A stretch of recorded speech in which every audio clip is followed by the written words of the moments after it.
Have you ever noticed how loud the world has become? Not just with sounds, but with thoughts, demands, explanations, and opinions. We speak more than ever. We hear less than ever. And sometimes, when something disappears from our lives, peace, clarity, connection, meaning, we think it is gone forever. But what if it hasn't gone? What if it is simply waiting for us to become quiet enough to hear it again?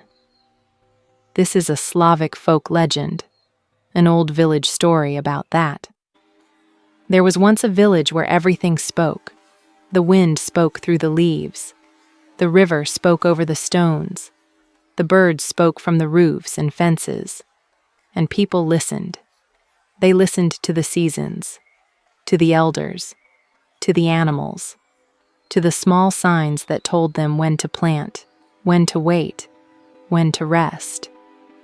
Life was not easier then, but it was clearer.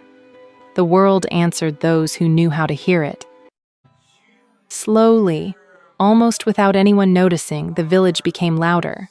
Not louder with music or laughter, but louder with opinions, with arguments, with hurry. People began to interrupt each other.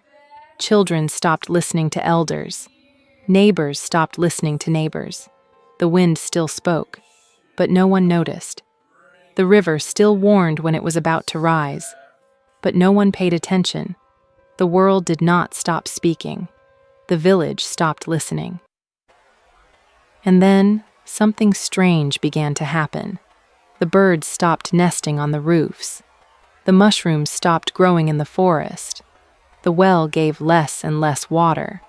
Not suddenly, not violently, quietly, as if the world itself was stepping back. The villagers were confused. They worked harder. They built more. They shouted louder. But nothing returned, because what was missing was not effort. It was attention. There was only one who noticed, a child, too young to be important, too small to be taken seriously. The child noticed that the wind no longer played in the trees, that the river no longer sang at night, that the animals had gone silent. So the child did what children still know how to do. The child listened, sat by the river, sat by the forest, sat by the old stones at the edge of the village, and waited. One evening the wind returned, not loudly, not strongly, just enough to move a leaf. And in that movement, the child understood. The world had not left. It was waiting, waiting for humans to remember how to be quiet enough to hear it. The child did not shout this truth. The child showed it, sat quietly by the well, touched the earth gently, walked slowly through the fields, and something changed. Others slowed down too. Voices softened. Movements became careful. Eyes became curious instead of demanding. And as the village grew quieter, the world grew louder. Birds returned. Water rose.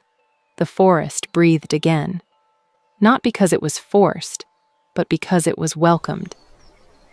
That is the lesson of the village that forgot how to listen. The world does not disappear when we ignore it. It withdraws, and it returns not when we conquer it, but when we make space for it. Even now they say, if you walk quietly enough, if you stop long enough, if you listen deeply enough, you can still hear what the world is trying to tell you. Not in words, but in wind, in water, in silence, and perhaps that is where meaning has been waiting for us all along.